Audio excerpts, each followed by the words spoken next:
I'm sure we can expect Wilson to be on Queen Knight, Ilyu, and Lucian. But what? That's a lot of Bodvar. Wow. Yeah, I mean, well, we've got three different Bodvar maids here. Twilight, Bodvar main, MagmaGOD, Bodvar main, Daiku, Bodvar main. But look at this stat distribution. Such even great stat distribution. I'm interested to see how this works out for them, all of them using the same legend. I want to see a lot of Hammer Ensig. That's what I'm looking forward to. Well, yes, I mean, I would like to see the Ensig used as a light attack, Kappa.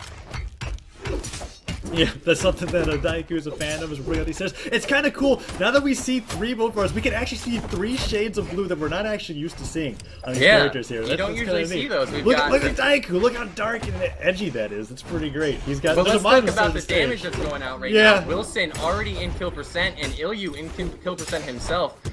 They're struggling. They're definitely struggling against this team right here.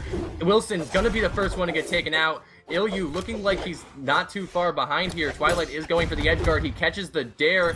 Can he get the follow-up? No, he goes for the ground pound, but Ilyu managing to space around that is going to make it back to center stage. That's where he needs to stay, because if he plays on the side of the map here, he's going to die really fast. He's playing very smart. You can see he's playing the center stage just like he needs to. All three of the Boo players are in kill percent, so yeah. And what's interesting is that even though the red team is behind, Akira has lost almost no. He has no damage. He hasn't even lost his stock. And he can just use his hammer to KO the opponents, and they'll be in the lead.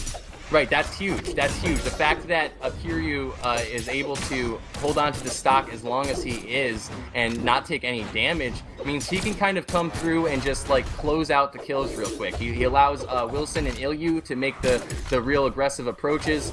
Oh, but he does get taken out by that side signature. Now they're at a stock disadvantage here, and Wilson, or two stock disadvantage. Oh, and that scoop off that combo is able to KO his teammate on accident there as he's looking to scoop. Wilson, Ilyu looking for that recovery kill to be able to maybe get a really early gimp, but no. Now it's even up almost completely, except for the fact that Wilson is trailing behind, but if Daiku keeps taking damage, it will be pretty even pretty soon, but Ilyu, he's looking pretty close to kill percent. Yeah, I mean, I think they really need to focus on Daiku for a minute right here and take him out, but wow, all three players from the red team have been brought down to their last stock, and Wilson in the orange is not playing too well. He's kind of struggling in this 3v3 scenario. But yeah, I mean, it could go either way still at this point. We see that Twilight, MagmaGOD, and Daiku are nearing kill percent themselves. Oh no, Wilson! Wow. Wilson he went so low for a ground pound, and he just got dared. That was it. In the yellow, the stock is just gone. Yeah, well, he was in the orange, but I mean, it was really a bad positioning choice coming out from Wilson. He went deep for a kill and got punished hard, and that's just something you can't afford to take in a tournament with this much of a prize pool, this much of this much riding on it. Yeah, now we have Ilyu in that 1v3 situation again, but we've got the triple Bodvar over here looking to do any sort of combos. We've got lots of swords, unarmed as well. Black holes are an endless possibility. They actually take out Daiku on accident. They're a nice weapon. I like that. Twilight had some really nice edge guards that game. I think we should take note of that Twilight, I think we're going to be seeing him go for the finishing blows. Twilight does something where when he has you on the edge of the map, he's really good at matching your vertical height and like aligning himself with you and hitting consecutive Sairs. Twilight is the kind of player where he will literally chase you off the map and run away with you. Right. And it's interesting to see what players are going to be choosing here for the 2v2, leaving Ilyu out for the 1v1 possibility, and they're leaving out Twilight for the 1v1. For the 1v1 and I think that was that definitely makes a lot of sense. Twilight is a very strong 1v1 player, definitely probably the best choice for their team considering the server and considering the matchups here. We are going to go into game 2. MagmaGOD did take game 1.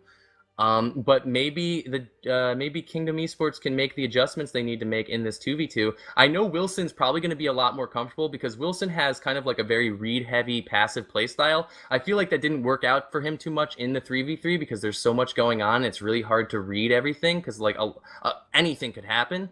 I think with the 2v2, with that one less player, Wilson's going to be able to kind of catch on to things a little bit better, and I think we're going to see a huge playstyle adjustment come out from him. And just a further comment on the player choice from MagmaGOD's team, right, is that we've got Daiku, who's originally an EU player, Well, he comes from EU, but he likes to play in NA tournaments. Has a little bit of that ping disparity. And then we've got MagmaGOD, who, as of late, has not been playing and practicing in as many 1v1 tournaments as Twilight. So leaving Twilight for that 1v1 option in case anything goes wrong in the 2v2 is a big deal. And we already That's see definitely a big just deal. one less Bodvar here, as Twilight's not participating in it. Wilson's Yeah, but with a double Bodvar, though, I mean, we're seeing 3 Bodvars in this matchup here.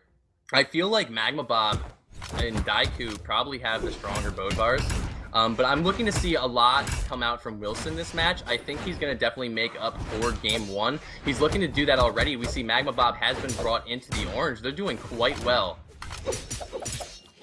Yeah, and already MagmaGOD nearing kill percent here. Looking like he's like the weak link at the start here.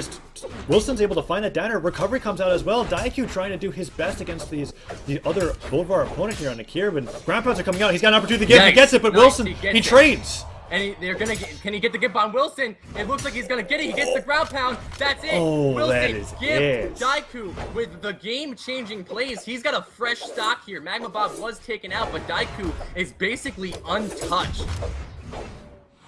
And already we see Daiku doing such a great job of punishing that axe recovery. There's only one way that you can recover when you're coming towards the stage, and if he's able to get a ground pound through that, that's just going to be it. It was looking like it was a lead for the red team, but King lost it out as they tried to go off stage against the likes of Daiku's sword, and now behind an entire stock. They're taking so much damage trying to end it, and Daiku is not even in kill percent. Yeah, I mean, it's really dangerous to try and offstage Daiku. He's very confident off the map.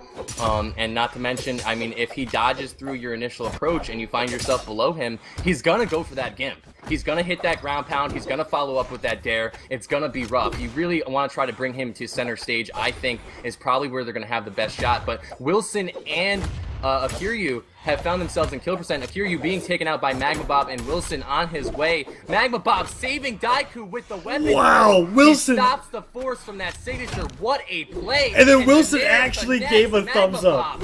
MagmaGOD making huge plays in this tournament. I am so happy that we've seen the return of not only MagmaGOD but Stevenator. They're both doing some very impressive stuff. Wow. That was probably the greatest save that I've ever seen in a competitive tournament. Even Wilson in the game recognized it with a gravity canceled thumbs up. Like he was like, all right. Yeah, like you can take that one. Recognize that that was a beautiful play. Something that you can't just, that doesn't happen on accident. No, it does not. And we see him trying to even up the stops here. Wow. That was actually really great. Wow. That was a great play from Akiryu. He gets a double knockout, taking out MagmaGOD with the edge guard, and then following up onto Daiku. They are at a stock deficit, but they can close this gap if they continue to play as strong as they have been. But Akiryu finding himself on the edge of the map. He's getting punished brutally. He's kind of like running away from Daiku. You can see he's a little bit afraid, and that's leading him to take a ton of damage. Yeah, and Wilson's just not really able to help out that much. He's tossing. There's not bombs much that are you being can tossed do. out, but you're right. And he gets sidelined. These hammers are so oppressive here as they're keeping them from landing onto the stage. Wilson tossing aside that axe into a nice neutral stick. It actually puts a lot of damage on the Daiku here, but that's going to be it for his teammate Stock. He does not have much time. Stomp Cider does it. That's a 2-0. That was a great play from MagmaGOD. Great plays, rather, from MagmaGOD.